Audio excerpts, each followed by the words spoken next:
Zachary had a profound hearing loss and had gone to second grade. His family is from Somalia.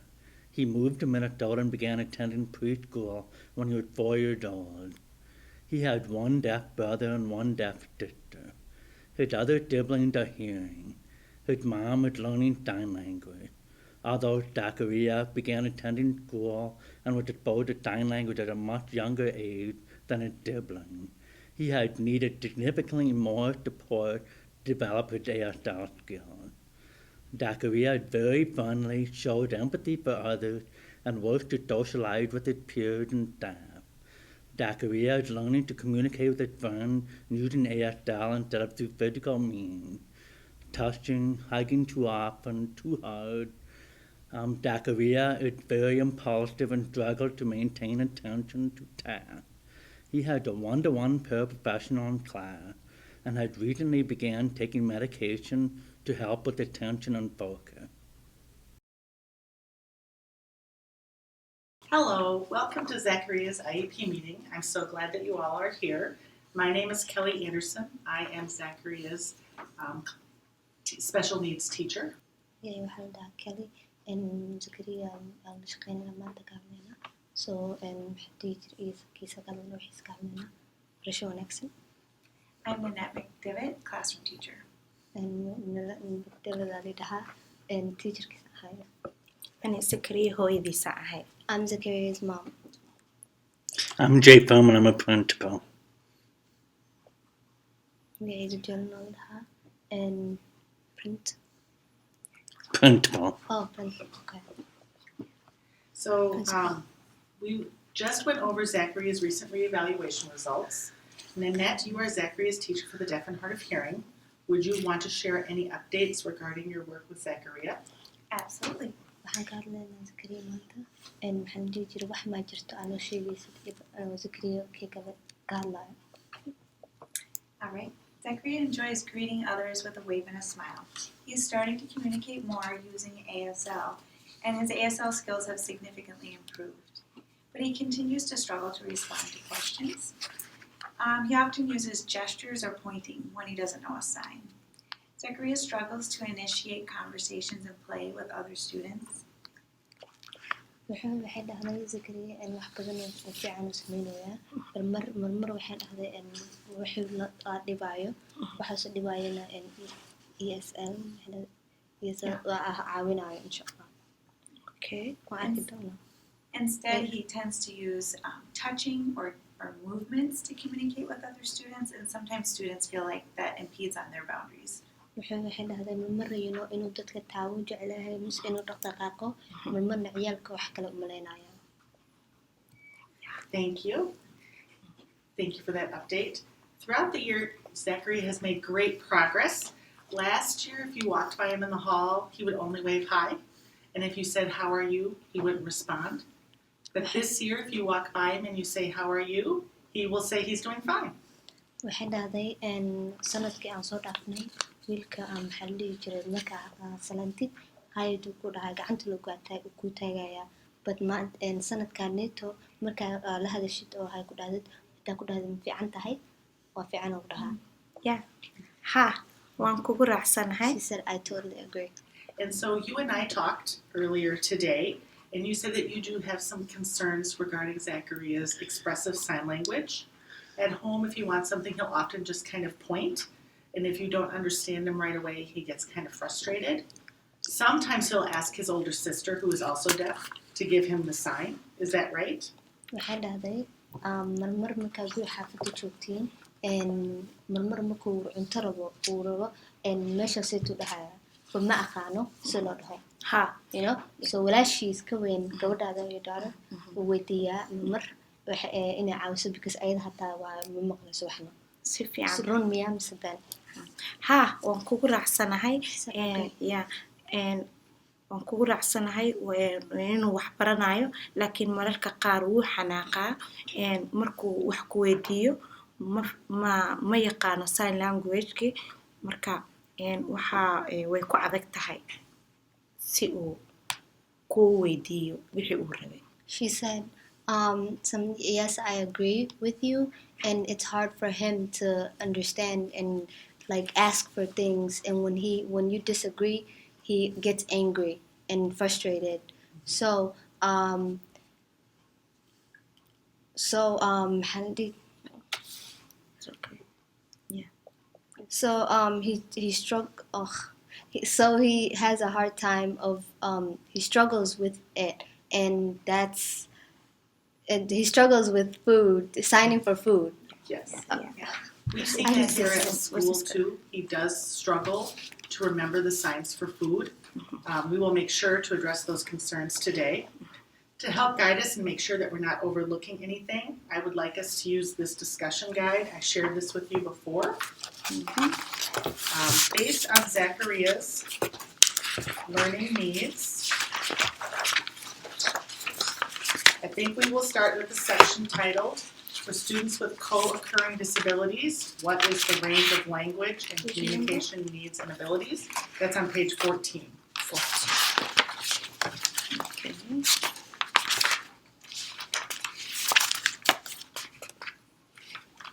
waxay ku dhahday waxaan dhihi jiray hadda waxaan rabnaa inaan ka wada hadalno waxa oo caawinayo iyo waxa oo sida uu caawinayo iyo wax kasta aan samayn karno hadda buuggaana fiirinaynaa intaan wuxuu uu dhibayo intaan baranno iyo intaan caawino. Okay. Haye. She said yes. Okay. That sounds appropriate to me. wuxuu dhahay intaas ay la saxi ah. So in using this guide, the one thing we need to make sure to keep in mind is augmentative forms of communication, things that we use in addition to sign language to help Zachary with his language, because objects, pictures, and text, and we have used these in the past and they have been very successful for him. waxay dhahday wax baa jiro intaan isticmaali karno oo la caawinayo like oo alaabo ah like you know like wax jirayaal ah waxa uu asaga caawinayo intuu arko uu fahmo waxa la sheegayo. Okay. So the first prompt here asks us to look at current data and discuss whether or not there are patterns that emerge in Zachary's language and communication that impact his progress in other areas. As for what we see here at school, we have noticed that Zachary is receptive. How much he understands sign language is much better than his expressive language. Nanette, what do you see regarding Zacharia's language and how it impacts his progress? As I mentioned before, waxay dhahday waxa hadda aan caawin karno iyo waxaan samayn karno oo intuu ficnaysiiyo siduu asaga oo la hadlo. waxay dhahday hadda uu fiican yahay intuu maxaa dhihi jiray uu dadka ku sangareeyo like you know uu barto hadalkooda. Ha waan ku raacsanahay intaa iyo in ka badan inuu sii sameeyo Sekeriye. She said I agree and I want him to do that and more. as I mentioned before, Zachary is able to express some basic needs and wants and is showing some academic gains as well. He follows simple directions and he follows the flow of the classroom routine very well. waxay dhahday sidii hore wuu dhaamaa wuxuu like wuu raacaa wax kasta aan sameyno ma fahantay like hidaasaan la dhaho sameeya wuu sameeyaa hidaasaas la dhaho sameeya wuu sameeyaa hadda wuunan barinoyaa wuu fiican yahay sidii hore wuu dhaamaa. waxaan u rajeynayaa inuu sii wado waxaan u rajeynayaa luqadiisa hadda qayb wuu yaqaanaa waxaan u rajeynayaa inuu more sii barto. She said I'm happy that he knows his language and that he's getting better, but I hope someday that he's good enough to be able to understand everything. We have the same hopes too. Anakabo. However, due to his language delays, his language is well below that of his typical peers. waxay ku dhahday like hadda wax yar hoos u jiraa like hadalkiisa iyo wuxuu fahmayo but insha Allah wuu noqon doonaa. mustaqbalka waxaan u rajeynayaa mid intaas kasii fiican. She said someday in the future I hope he's good enough to understand. And he's getting there. He's made some good improvements. We just really want to work on how he asks a friend to start a conversation and how he asks friends to play, and also how we can work with Zachary to help him answer questions in ASL. waxay dhahday waxaan u rajaynaynaa intuu si fiican asaga sameeyo uuna fahmo hadhowtiina uu dadka fahmo markuu sameynayana ee isfahmaan. Okay, waan gartay ma kaa heli karaa wax picture oo ka caawinayaan guriga markuu joogo si aan ula xiriirno asaga. She said, can I have pictures of can I have pictures that will help him at home to understand everything so that it will be easier at home as well? So yes, we can do that. The pictures will help. And based on our understanding that Zacharia's language is delayed and that he needs pictures, it does show us that he needs some more support. waxay dhahday hadalkiisa iyo luuqadiisa wax yar way daahsan tahay, but haddaan si fiican u sameyno waa gaari karnaa insha Allah. Yeah. So I think we can all agree that this is an area that we need to make sure we address on the new IEP. For example, when Sekeriye wants to ask a friend to play, but he kind of pushes them or bumps them, he's always very, very, very sorry. But then he forgets, and then the next time, instead of signing, do you want to play, he again pushes or bumps, and we need to really help him figure out a different way. So what we're thinking is maybe a picture prompt that shows how to get the appropriate attention of somebody by tapping, and then maybe have some signs there that you and me play. We think that could help Sekeriye when he wants to ask a friend to play. waxay dhahday markuu Zakariya rabo ciyaalka intuu la ciyaaro wuu riixayaa, soo marka dadka kale cunuga ciyaalka kale way xanaaqayaan, bar asaga wax xun ma ka wado, niyadiisa way fiican tahay, wax xun ma ka wado, but marka haddana marka luu sameeyey haddana cunuga wuu riixay haddana. ma fahantay? waxay dhahday waxaan ka fikiraynaa intaan meel wax saarno aan picturaha meel saarno aan fahansiino, soo markasta markuu rabo inuu ciyaaro wuxuu dhihi karaa ma ciyaari karnaa inuu ka codsado. uu ka codsado. She said okay. Okay. And I know that you had asked for pictures of favorite foods. Is that something that we can do the signs for favorite foods? Absolutely, we can do that and send the pictures home for you. waxay ku dhahday waxaan xasuustaa intaa dhahday bacterial raba sawiraa raba oo cuntada uu jecel yahay intaa ku fahantid, soo markastoo uu jecel yahay wuu ku keen karaa wuuna ku tusan karaa. So macluumaday weydiisay ma haysataa haya dhahday way noo soo dirayaan. She said I know you guys will send it. That's great. We want to make sure that we are consistent with our approach both at home and in school. Okay. I think that'll help Sekeriye make the most progress. wuxuu dhahay waan ku faraxsanahay intaan iskuulkana ka caawino gurigana ka caawino, waana rabaa intaan aan diyaar la noqdo oo aan dadaalno isla dadaalno. Okay. Okay. So the next prompt looks at whether or not Sekeriye has access to language within the classroom, especially students who are deaf or have significant hearing loss and also have multiple disabilities, including a developmental cognitive delay or autism, or more like Sekeriye, some ADHD, some impulsive stuff. Okay, so waxay dhahday waxaa la dhihi jiray ciyaalka uu ka mid yahay Zakariya wuxuu ka mid yahay oo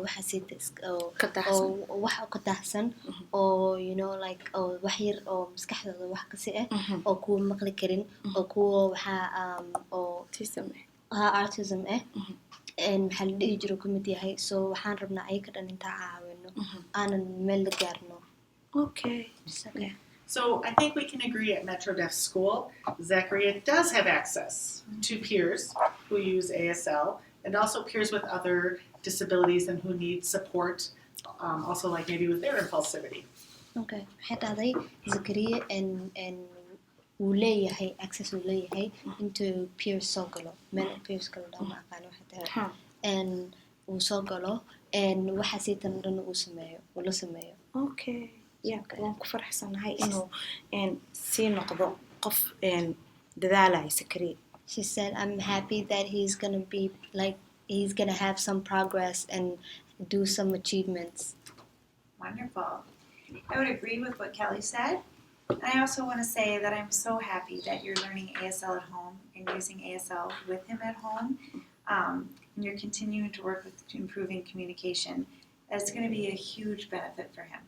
Waxay dhahday waana ku faraxsanahay adiga intaad laftirkaada aa guriga ku isticmaalaysid aana rabtid wiilkaada intaa fahantid Sekeriye intaa fahantid asagana easy ula dareemaysaa like you know wax oo fiican ay ula noqonaysaa. yep si fiican sidoo kalete waan baranaynaa luuqadda waana ku tala jirnaa inaan barano waana sii wadaynaa ilaa aan heerka gaarno. She said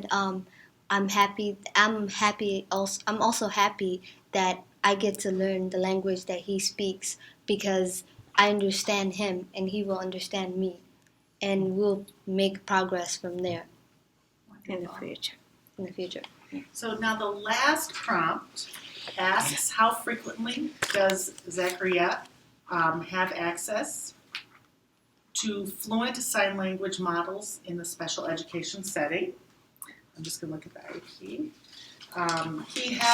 Zachariya has a lot of access at MDS because everyone there signs, but he also has access to signing at home because you're learning sign, and he also has an older brother and an older sister who are deaf and who are very fluent signers. waxay dhahday like muu leeyahay meel oo waxaan la weydiiyey meel muu leeyahay cunuga uu ku hadlo luuqadiisa anakana waxaan dhahday wuu leeyahay iskuulka iyo gurigaba because adaa baranaysid cunugaadana iyo gabadhaada weynta way aqaanaan so wax xun oo wax weyn ma la noqonayso asagana intuu barto because labadaada ciyaala yaqaanaan. waa ku mahadsan tahay inkastoo ay adag tahay ayaa waxaa ogahay inay muhiim tahay in luuqadda la barto. She said, thank you, I'm grateful and it's also great to learn the language and to understand. So now based on these 3 prompts from the discussion guide, I think our next step is to look at how we can address Zachariya's needs that we've established and relate them to how they impact his language and communication in other areas. In order to help Sekeriye continue to make gains across all the areas, we really do need to help him improve his conversational skills, and that includes attention getting, initiating a conversation and play, and responding to questions. Does that sound good to you? waxay tiri hadda wax kasto intaan la caawino inaan la caawino waaye markii la dhaho markuu ciyaalka rabo inuu la ciyaaro intuu la hadlo waaye mise saan dhaho ma ahan intuu riixo ma fahantay waxayna dhahday markuu la soo galayana dadka inuu la hadlo waaye hadda si hore wuu dhaamaa insha Allah si fiican u sameynaya anakana waxaan joognaa intaa la caawino. Okay, yes, I understand. Yes, I would agree that those are significant needs for Sekeriye, and I believe that he would do well in a one-on-one environment for working on those skills, as well as small group. I believe he could benefit from our speech language department and our ASL group working with him. waxay dhahday hal qof like laba asaga iyo qof kale markasta ay practice gareyn lahaayeen like ay sameyn lahaayeen waxaaseyta wuu baran lahaa dhaqso ma fahantay so hadda anaka waxaa waaye goolkeena waxaa waaye dhahday intaan sameyno aana barno sida hadlo uuna dadka fahmo. waan u rajeynayaa si fiican waan fahmay. She said I'm hoping for that. Well, great. Yeah. I agree that we want to make sure that we're doing everything we can here at school to help Zachariya continue to make progress as well as support your family in your effort at home. Wuxuu dhahay waxaan u rajeynayaa intaan aan wax kasta aan barno Sekeriye aanan guriga wax kasta ku sameyno like guriga markuu joogo intuuna fahmo intuu iskuulkana joogana la fahmo oo ciyaalka kalena isfahmaan. waan gartay. Okay. So I understand.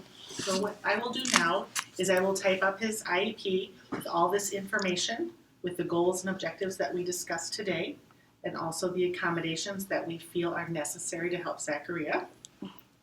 waxay dhahday waxaan qorayaa goolayaasha dhan like you know like waxaan rabno gargaarka rabno inaan gaarno aan qorayaa markaasito waan ka wada hadlaynaa waana soo diraya waana soo dirayaa okay she said okay. So when you get it, let me know if you have any questions or concerns, and then the three of us will be in touch to talk about some ways that we can implement the new strategies and how we can implement them at home. waxay tiri markaan uu boostada kugu soo dhaco aad heshid iisoo sheeg saddexdeena isla fadhiisanayno waxaana ka hadlaynaa waxaan u baahannahay intaan ka wada hadalno mise adi su-aal inaa qabtid. okay waayahay waan rajeynaa inay ii imaadaan warqadaha waana mahadsan tahay. She said, I can't wait until the papers come and so we can talk about it. Thank you very much.